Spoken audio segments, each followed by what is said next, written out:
सर्वांना नमस्कार. स्वागत आहे आपलं मराठी चातुर्य कथा या यूट्यूब चॅनलमध्ये. आणि आपल्या स्टोरीकडे वळण्यापूर्वी कृपया आपल्या चॅनलला सबस्क्राईब करा. आणि मला कळलेलं आहे की कोणीतरी माझ्या स्टोरी म्हणजे ही स्टोरी कॉपी करते आणि मी त्याच्या मागे लागलेले आहे. मला कळवल्याबद्दल थँक्यू सो मच. ज्या ऑडियन्सनं मला सांगितलं त्यांचे खूप खूप आभार. आणि यावरून मला कळतं की तुम्ही ना सगळ्यांवर लक्ष ठेवून आहात. तुम्ही ना माझे CID आहात. चला ओके. तर रघु आणि सुमन आता एकमेकांवर प्रेम करायला लागले आणि दोघेही एकरूप झाले. आणि आता होणाऱ्या परिणामांची पर्वा दोघांनाही नव्हती.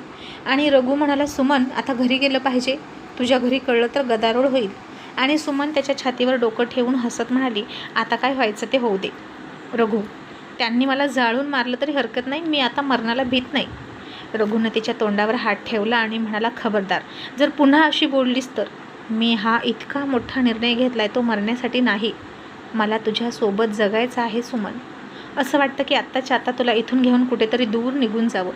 पण काय करू गं. या गावातले अडाणी लोक आहेत ना, भोळे आहेत. सरपंच आणि दौलत त्यांचा फायदा घेतात आणि त्यांना त्यांच्या जाचातून मुक्त करण्यासाठी जीव धडपडतोय गं माझा. सुमन म्हणाली, काही उपयोग नाही रघु. अरे वाड्यावर आणलं जातं रोज दोघा तिघांना आणि धमक्या दिल्या जातात. बायकोची मुलीची इज्जत घेईन, घर पेटवून देईन, जमीन जप्त करेल वगैरे वगैरे धमक्या देऊन लिहून मतं घेतली जात आहेत. मला वाटतं तुझ्या ज्ञानाचा इथे काहीच उपयोग होणार नाही. रघु म्हणाला, बघू. होईल तितका होईल उपयोग. कुठेतरी सुरुवात तरी होईल बंड करण्यासाठी. पण सुमन पुन्हा केव्हा भेटशील. आपलं इथं भेटणं खूप अवघड वाटतंय. सुमन म्हणाली, काहीही अवघड नाही. मी भेटेन तुला. पण रघु जीवाला सांभाळून.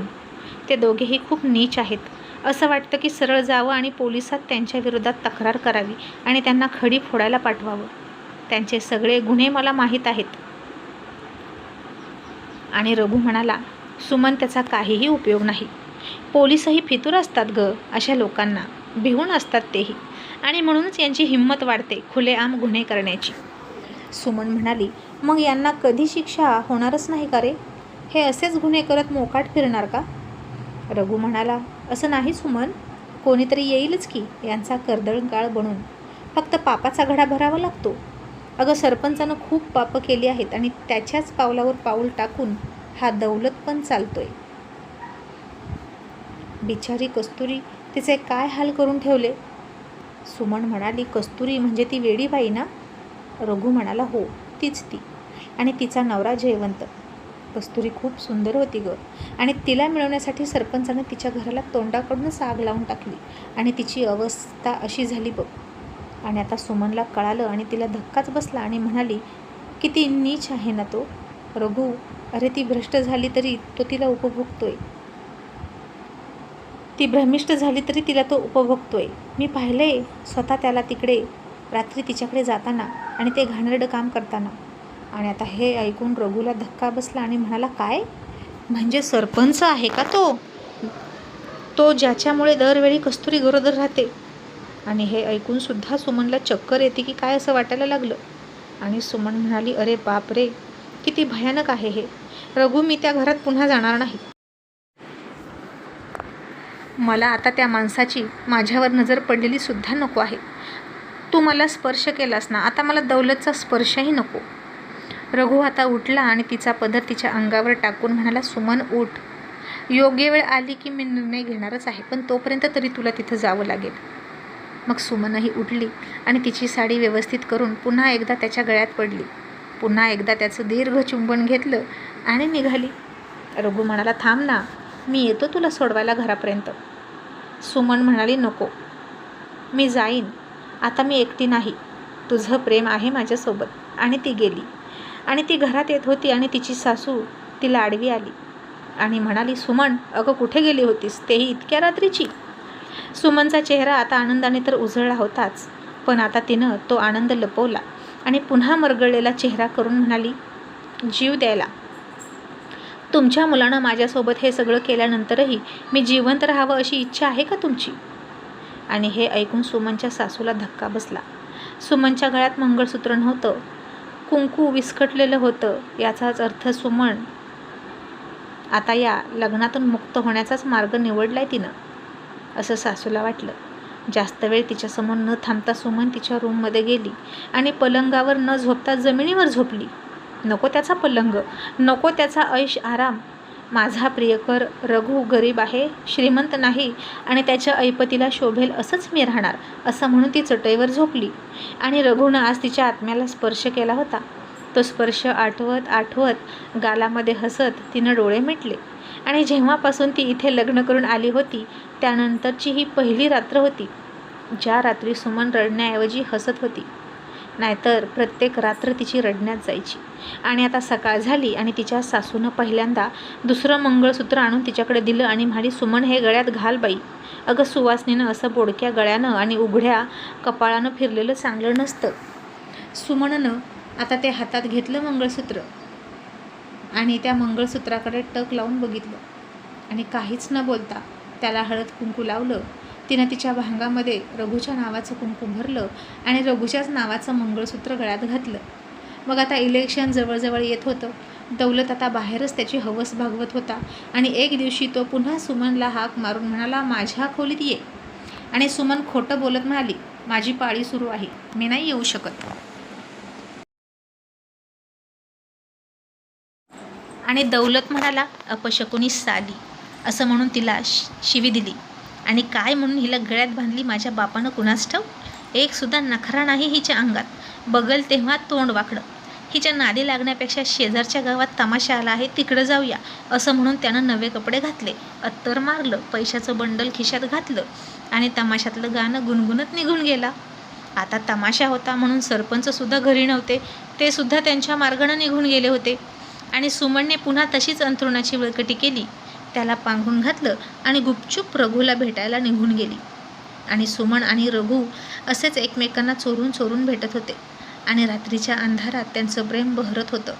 आणि इकडे मुंबईमध्ये चंद्रा वाट बघत होती की शशीला केव्हा वेळ मिळतोय चंदनपूरला जाण्यासाठी. पण शशीला वेळच मिळत नव्हता. त्याची सतत कामं सुरू होती आणि तो सतत चंद्राला प्रॉमिस करत होता की आपण जाऊया, आपण नक्की जाऊया. आजही रात्री तिने तो विषय काढला आणि शशी म्हणाला, नक्की जाऊया चंद्रा. आणि चंद्रा रुसली, त्याच्याकडे पाठ करून झोपली. त्याला जवळसुद्धा येऊ दिलं नाही. शशीने आता सरळ सिगारेट काढली आणि बसला एकावर एक कश मारत. तिला सिगारेटचा वास आला आणि तिनं त्याच्याकडे रागात बघितलं आणि तिथलाच अलार्म क्लॉक होता, तो तिनं जोरात वाजवला. शशीनं तिच्याकडे तिरकी नजर करून बघितलं आणि आपण काहीच ऐकलं नाही असं वाटून पुन्हा सिगारेटचा कश मारत बसला. आता त्याला हेही समजेना तो का सिगारेट ओढतोय, म्हणून तिला राग येतोय. वेडा कुठला, असं म्हणून चंद्रानं तिच्या बांगड्या वाजवल्या, तिचं पैंजण वाजवलं आणि त्याचं लक्ष वेधून घेण्याचा प्रयत्न करत होती. पण शशी मुद्दाम तिच्याकडे दुर्लक्ष करून एक सिगारेट पूर्ण पिऊन टाकली आणि त्याच सिगारेटला दुसरी सिगारेट पेटवली आणि ती पण ओढू लागला. आणि हे बघून तर आता चंद्रा चिडली. ती आता उठली आणि त्याच्यासमोर कमरेवर हात ठेवून त्याच्याकडे रागात बघत होती. तरीही शशी तिच्याकडे दुर्लक्ष करत होता आणि ती तिथून हालत नाही म्हणून त्यानं तिच्याकडे बघितलं आणि तिच्यासमोर सिगारेट घेऊन गेला. डोळ्यांनीच खुणवून विचारलं की तुला प्यायची आहे का, घे. आणि तिला कळलं तो तिला चिडवतोय आणि तिनं आता रागारागात त्याच्या हातातून सिगारेट ओढून घेतली आणि तोंडामध्ये कोंबून ओढायला लागली. तसा असा काय झुरखा बसला तिच्या नरड्याला आणि चंद्राला खूप मोठ्यानं ठसका आला आणि ती बेडवर जाऊन छताकडे तोंड करून खोकायला लागली. आणि शशी खूप हसायला लागला आणि म्हणाला, बावळट कुठली, तुला काही कळतं की नाही गं, त्रास होतो तर घ्यायचं कशाला. चंद्रा म्हणाली, होऊ दे की त्रास, तुला नाही का त्रास होत, पिऊ नको म्हटलं तरी पितोस ना सिगारेट. मग आता दोघांनीही सोबतच मारायचं, तुला जर त्रास होतोय ना तर मला पण होऊ दे. शशी म्हणाला, अच्छा, म्हणजे आता तुला मी जे करतोय ते करायचं आहे वाटतं. आणि चंद्रा म्हणाली, हो, त्याशिवाय तू ऐकायचं नाहीस. मग आता तिची थोडी फिरकी घेण्याचं शशीच्या मनात आलं आणि तो आता बेडवर पायावर पाय टाकून बसला आणि तिला शिट्टी मारून खुणवून म्हणाला, असं करून दाखव. आणि चंद्राला वाटलं आता हे सोपं आहे की, त्यात काय एवढं. मग तीसुद्धा बेडवर जाऊन पायावर पाय टाकून डोळे फिरवत बसली. मग शशी खुर्चीत बसला, तशी चंद्रासुद्धा उठली आणि खुर्चीत बसली. मग शशी पुन्हा जमिनीवर बसला, तशी चंद्रासुद्धा जमिनीवर त्याच्यासारखी मांडी घालून बसली. मग शशीनं पाणी पिला. मग चंद्रानंसुद्धा पाणी पिलं. आणि आता शशीनं त्याचा शर्ट काढला आणि पॅन्टसुद्धा काढायला लागला. तशी चंद्राला अजून डोळे झाकून हसायला लागली आणि म्हणाली, निर्लज्ज कुठला, हे नाही मी करणार. शशी म्हणाला, मी कुठं म्हणालो की हे कर, मी तर फ्रेश व्हायला चाललो. असं म्हणून तो बाथरूममध्ये गेला आणि फ्रेश झाला आणि चंद्रा टॉवेल असं ओरडला. चंद्रा आता त्याच्या कपड्याची घडी घालत होती आणि त्या घड्यात तिथेच ठेवून त्याच्यासाठी टॉवेल घेऊन गेली आणि बाथरूमचा दरवाजा वाजवून तिने त्याच्यासमोर टॉवेल दिला. तशी शशीनं तिची मनगटं घट्ट पकडली आणि तिला आतमध्ये ओढूनच घेतली आणि शॉवर ऑन केला. चंद्राला आता थंड लागलं आणि ती, आरो हे तू काय करतो असं म्हणून ओरडायला लागली. तसं शशीनं तिच्या तोंडामध्ये तोंड घातलं आणि तिचं दीर्घ चुंबन घेत बसला आणि चंद्रासुद्धा त्याच्या मिठीत मिसळून त्याच्या ओठात ओठ घालून हरवून गेली.